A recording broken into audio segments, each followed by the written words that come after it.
This is all wrong. I shouldn't be up here. I should be back in school on the other side of the ocean. Yet you all come to us young people for hope. How dare you! Boring. Boring. Boring. You got it work. Don't tell us what we're going to feel. We're trying to solve a problem. Don't tell us what we're going to feel. I'm not telling you. Because you're in no position to dictate that. That's exactly what you're doing. You're in no position to dictate what we're going to feel.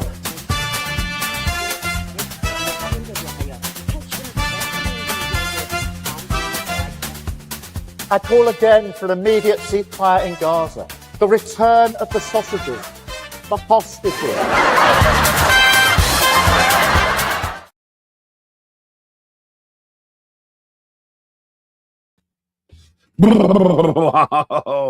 Hello on the second day of 2026 there. Good morning to you if you're watching this live. Lembit Öpik here on a cold day in Britain. Mr. Frosty here is loving it. He's also loving the fact that the climate catastrophists have got it completely wrong again. I want to dedicate this last day of my indulgent monologue to you. I'm giving today off to my team as well. After that, they're all going to be back for business as usual next week. I want to devote this show to I told you so type thinking. I see even my collar's misbehaving there. And that's because I want to make quite clear the difference between weather and climate.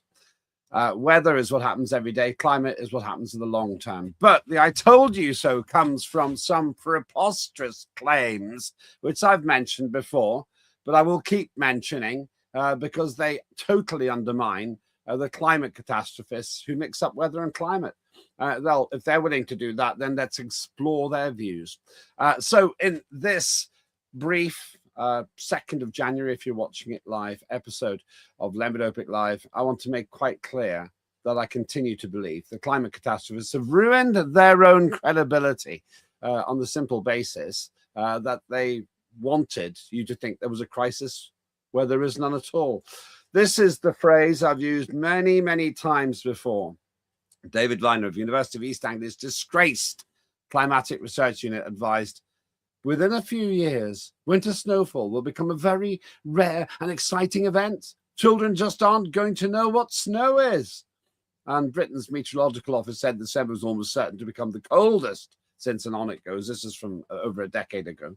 Who is David Viner? Well, he's some doctor in some academic sense who worked at the University of East Anglia.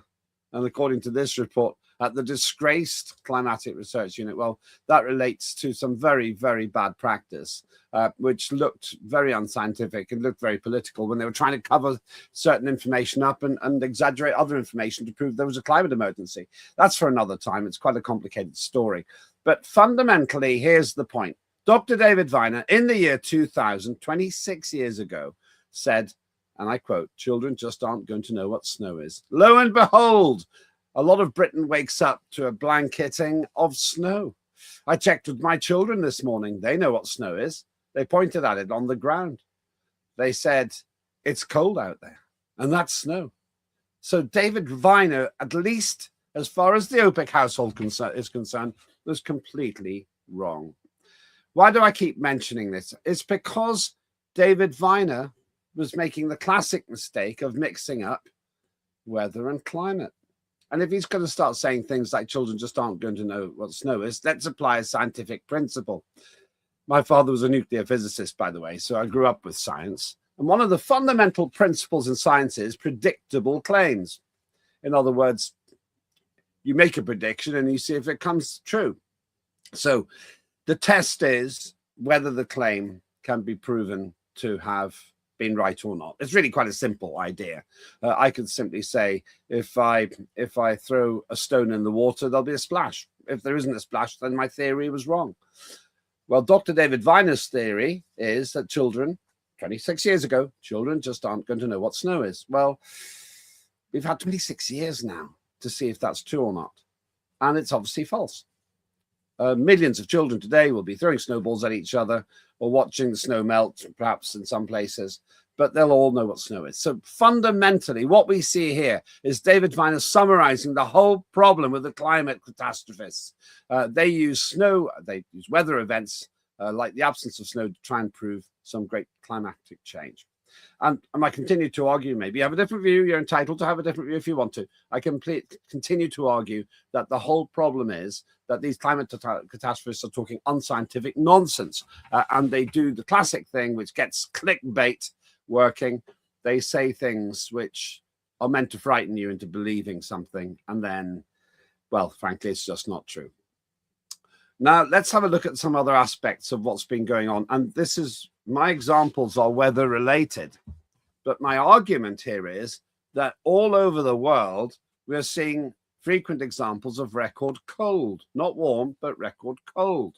Now, if you were to watch the mainstream media, and I do watch it so that you don't have to, you'd be forgiven for thinking that Britain is sweltering, that the world is melting. The very foolish man who works in United Nations, Antonio Gutierrez, uses phrases like global boiling, global melting, all this unscientific twaddle, basically. Well, I want to put a different case. I want to suggest that if you look at the weather, there's really nothing to be concerned about.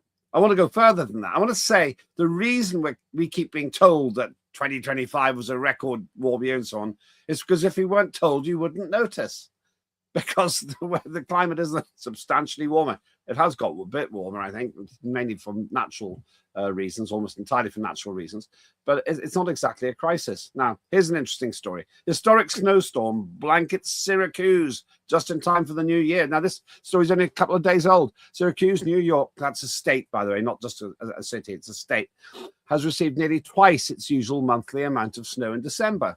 Now, okay, David Vine, I want to understand then what you will ascribe this to. Everyone in Syracuse knows what snow is. It's in fact quite a hassle. It's disrupting life there. Or maybe you only meant it for Britain. Well, in which case you're beginning to limit yourself anyway. I argue that foolish people like the University of East Anglia's Dr. David Viner were chancing their arm a quarter of a century ago, saying things they hoped we would forget.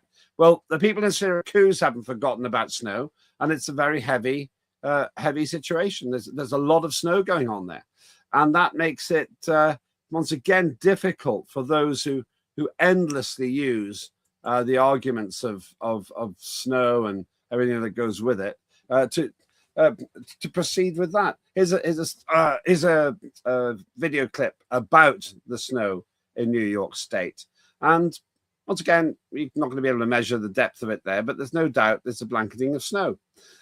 If you were to believe the catastrophists, you'd assume that snow is a thing of the past. Well, in actual fact, in New York State, places like this have recorded the second highest snowfall since 1902. That's when records began. And it's pretty much a bit of an emergency there now.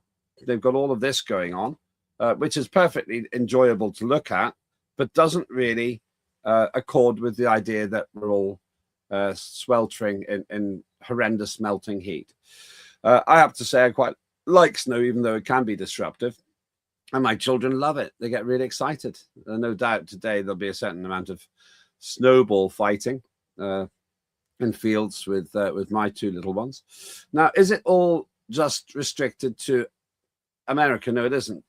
In Turkey, you may not think of Turkey as a place which gets snow, but they can get pretty cold there.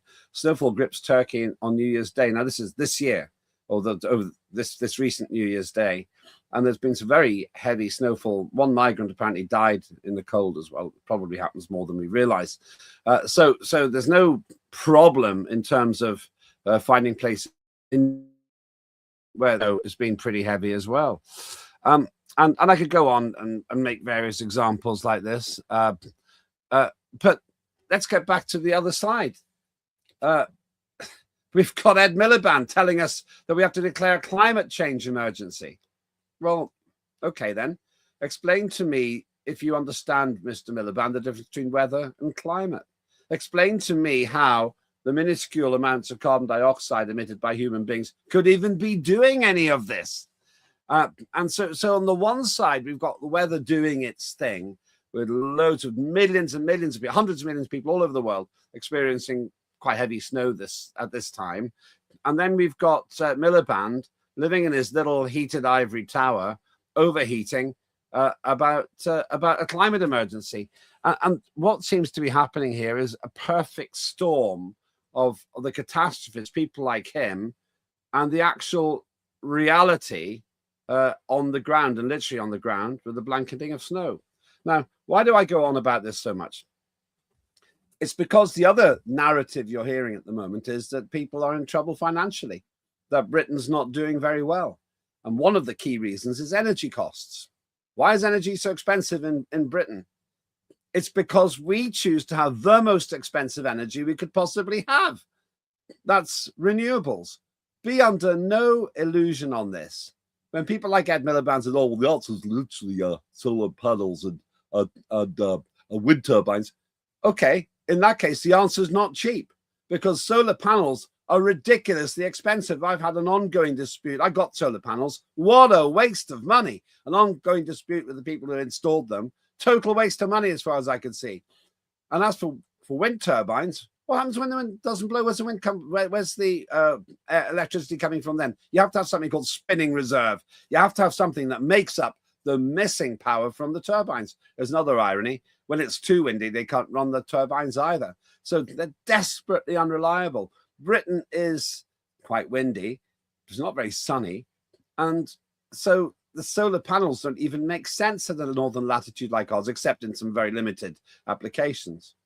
Put all that together, and we've messed up our own energy costs, all because of people like Ed Miliband who'll tell you there's a climate emergency. And then they point to the weather to try to justify it. Now, if Miliband was here, and as I say, I've let my presenters off today and also most of the team, but if Miliband was here, he probably wouldn't want to come on, but he's welcome to if he wants to. You might say, oh, well, you're not looking at the long term. So let's have a look at the long term in that case. Let's see what's going on. This doesn't get reported very much because it gets complicated. So on the one side, you've got people saying stuff like this. It looks more likely with each day we burn fossil fuels, polar scientists on Antarctic tipping points. You get the catastrophists saying, oh, yeah, there's going to be a tipping point and then the Antarctic is going to melt. And you go, oh, well, that sounds pretty bad. And then sea level's going to rise and London's going to be underwater. And you get all this, this terrible fear mongering. But then you look at other statistics. Antarctic ice loss accelerated in 2010 to 2020, then abruptly gained mass. This is a scientific paper. I won't go through the details. Mass changes over the Antarctic ice sheet revealed by satellite gravimetry, highlighting instabilities in key East Antarctic glacier basins and the entire ice sheet. So on the one side, they're saying there's instability. On the other side, they have to admit there's been a sudden leap in the amount of ice in the Antarctic. Now, you have to dig pretty deep to get this, because it seems to me algorithms try to prevent the kind of messaging I'm giving you here on unprecedented TV from getting much coverage. But there is no doubt that there was a mysterious increase in Antarctic ice. You go into the internet, you'll find all these articles about how Antarctic ice and Arctic ice is all declining. But the story isn't anything like as simple as that. And as a result, you end up with all of this kind of confusion. As a weather map now, it's a recent weather map showing that it's going to be really cold in the UK. And people go, well, how can all this be consistent? My friends, it isn't. And it's not consistent because you've been sold a pup. You've been told lies, in my opinion, for years and years and years by the very same kind of catastrophists who told us in the 1970s, I remember it well, that we were heading into an ice age. So I'm throwing various examples of contradiction here at you. Is it possible to make it simpler? Not easily, but let me try anyway. At the University of East Anglia, where Dr. David Viner worked, this is the University of East Anglia, by the way, under snow. See the irony? They have the Climatic Research Unit.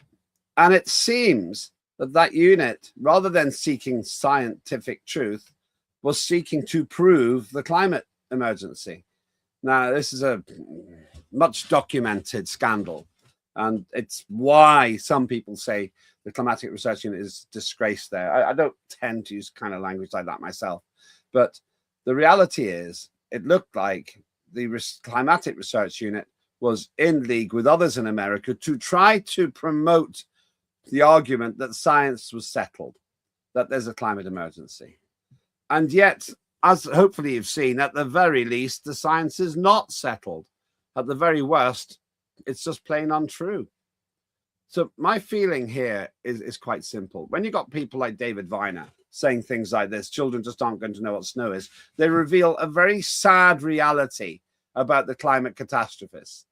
What they're trying to do is politicize science and silence those who object to that politicization. People like Dr. David Viner with phrases like, within a few years, winter snowfall will become a very rare and exciting event. They're actually trying to direct you, what's it called in magic? Misdirect you into thinking that we're all going to fry. That's why the BBC, the British Broadcasting Corporation, paid for by largely taxpayers' money, is devoted to telling you that 2025 was record warm year, even if you didn't feel it yourself. That's why you won't get this kind of analysis on the mainstream media, because it contradicts the narrative they've been shoving down your throat for decades. That's the reason why they say the science is settled, because they know that when people like me go onto their programs, it couldn't be less settled. It couldn't be more unsettled, because the questions I ask, such as explain to me how carbon dioxide produced by humans can make a measurable difference to climate. When I ask questions like that, they don't have answers for it. They'll just point to weather events and tell you absolute nonsense, which isn't even based on reality. And one example of this, which I've mentioned before, and I'll mention again, is when Fiona Bruce, the person who presents Question Time on the BBC, claimed that 1/3 of carbon dioxide emissions were human generated. That's utter drivel, utter nonsense. It's about 4%. That's about 1/25th, not 1/3, 1/25th of annual carbon dioxide emissions are actually made by human beings. It might even be less than that, in fact. And instead of broadcasting what's meant to be an as-live program, namely Question Time, they cut it out. They edited out her blunder, because I guess they realized what a big blunder it was. Isn't that a shame that instead of giving you the truth about how foolish the misunderstanding of BBC presenters is of the whole issue, they just edited out? If one of the panelists had done that on Question Time, I have no doubt they'd have left it in. But no, the BBC had to protect itself, its own credibility, even though now you know this, it massively damages the credibility of the BBC on this issue. So putting all this together, what am I saying? What I'm saying to you is there is no climate emergency. There's weather and there's climate. Climate changes over time. And almost entirely that change is caused by natural phenomena. I'll come back to that at the end. Weather changes day to day. So at the time of broadcasting, there's a beautiful blanket of snow all over the fields where and there's towns and everything else in eastern England. And the further north you go, the more snow there is, roughly speaking. It's quite likely, I haven't checked, it's quite likely the snow at the University of East Anglia, where David Viner made his foolish commentary from. At least he was working there when he said it.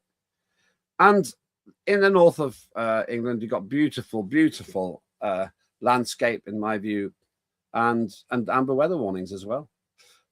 This, I think, is very recent. We thank the producers of this. This is actually archive footage.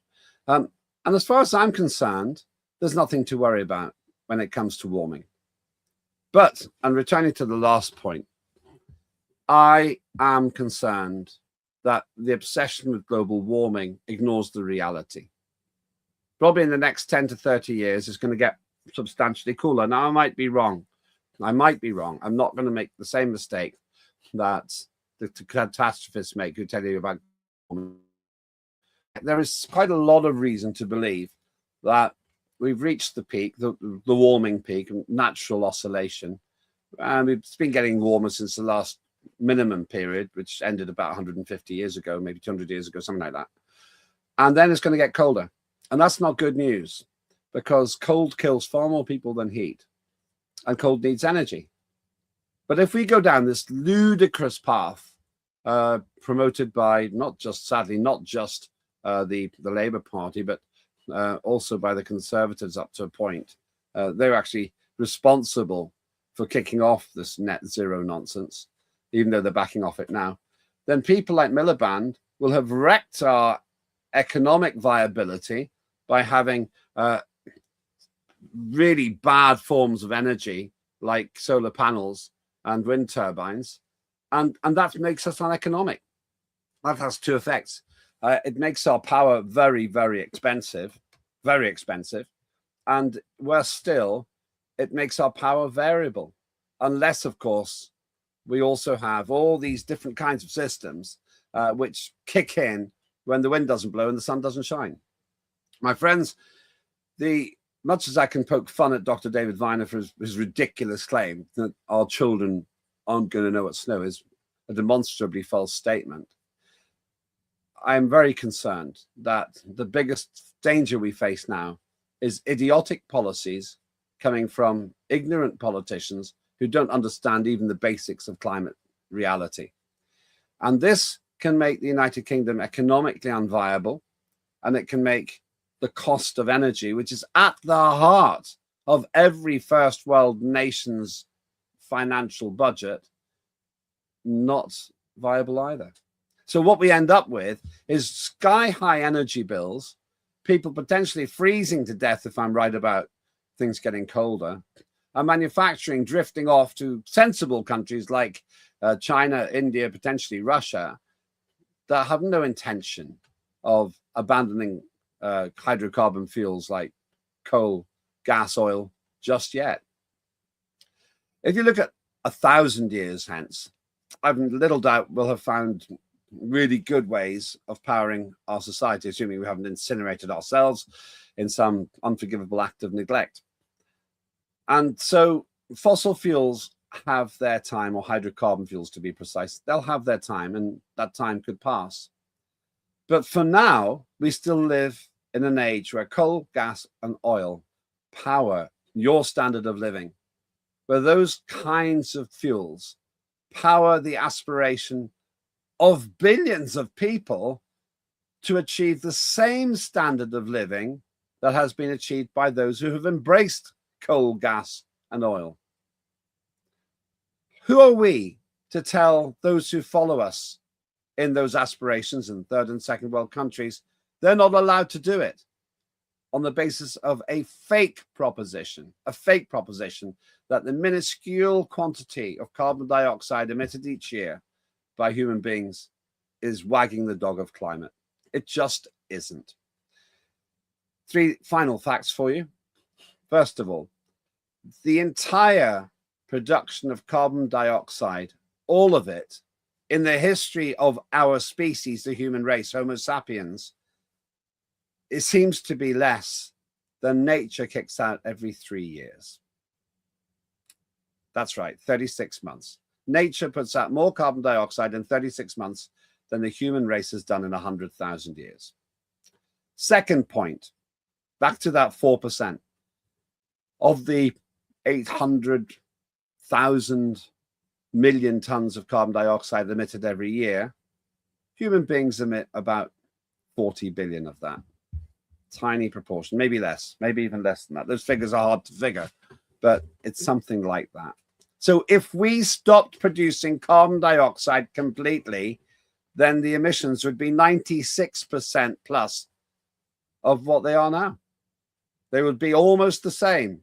Just lose 4%, that's all. And if the climate is so vulnerable, then why hasn't it gone crazy before when carbon dioxide was far higher for natural reasons? And the third and the final statistic is this. The reason that our electricity bills are so high, our home power bills are so high, is because of the stupidity of government policy. Now, you might argue that's not actually a statistic, but as far as I'm concerned, the numbers on your bills are the direct consequence of the economic mismanagement of our energy system on the basis of a false premise. A few comments from you here. Yes, Fiona Bruce is reading a script, isn't she? From DIFA 2. Colin says Fiona Bruce should stick to the Antiques Road show. Christopher Jennings says Viner was working hand in hand with the IPCC. Both were cooking the books as exposed through emails. Now, Christopher Jennings, you're absolutely right. That's interesting that you know that pretty well. And that's what I was alluding to. There are books about basically ClimateGate, as it was called, a scandal where the Climatic Research Unit in the University of East Anglia was caught red-handed in trying to prove, by reverse engineering information, prove claims about climate emergency, which don't seem to be true. And Viner, I've tried to find out what he's doing now. It's very difficult to find out, but I can be absolutely sure he's nowhere near the University of East Anglia. But sadly, Dr. Viner, your legacy lives on. You said the preposterous thing about snow, and that will haunt you for the rest of your days. And Colin says water is 2 parts hydrogen and 1 part oxygen. That's right. And H2O, interestingly enough, is, Colin also says, I think it's planned limit. I think you're right. I'm sure you're right. World Economic Forum loves this way of control. United Nations loves it as well, though they've completely undermined their own credibility scientifically, in my view. But it is all planned. And maybe I'll make a comment about that as well. But the most important greenhouse gas on Earth is actually H2O, is water vapor. At the equator, it's 90 times more important as a greenhouse gas than carbon dioxide.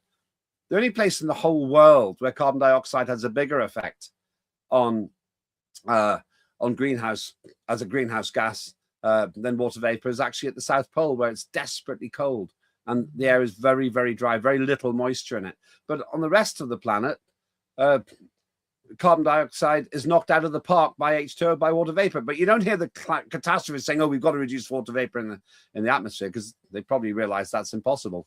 Clouds are water vapor. We need water vapor. We need rain, and so forth, and everything that goes with it. So my conclusion in all of this is that we have people who have got no scientific interest at all. Diva says, a jolly good lamb chop. I'm off to play in the mild frost then. Thanks very much. I hope it's cold for you, because cold is good. Now, cold, incidentally, when you have a cold winter, it reduces disease in the summer because it kills microbes which kind of hang around if it doesn't get very cold. I learned that when I was an MP from farmers, interestingly enough. So my view is there is no climate crisis. The snow that we have got, it has probably been diminishing, but it will increase again due to natural cycles. And the last thing we need to worry about is human emissions of carbon dioxide. If anything, we should be increasing them, because the more carbon dioxide there is, the greener the world gets, because it's the gas of life, as Jeremy Corbyn's brother says. It's a gas of life because it's an airborne fertilizer. So go out there, enjoy the snow with your kids, or just throw snowballs at adults and hope you don't get arrested. But the last thing you need to worry about when you turn the key on your petrol engine car is what's coming out the exhaust. Next week, we'll be having the guests again. I've been giving them time off this week because we're caring employers. I want them all to be out there rolling around in the snow, whatever weird things people do to prove how tough they are. I am taking the tough line that Dr. David Viner and the Climatic Research Unit of the University of East Anglia is embarrassed every time it snows, because our children do know what snow is, and they will do for the indefinite future. Have a good Friday if you're watching this live. If you're watching this in the archive, you'll find out if I was right or wrong. Next week, we're back to the guests. I'm Lembit Öpik. That was Lembit Öpik Live on Unprecedented TV. Don't forget to like and subscribe. Have a good and cold day. I'm off to play with Mr. Frost.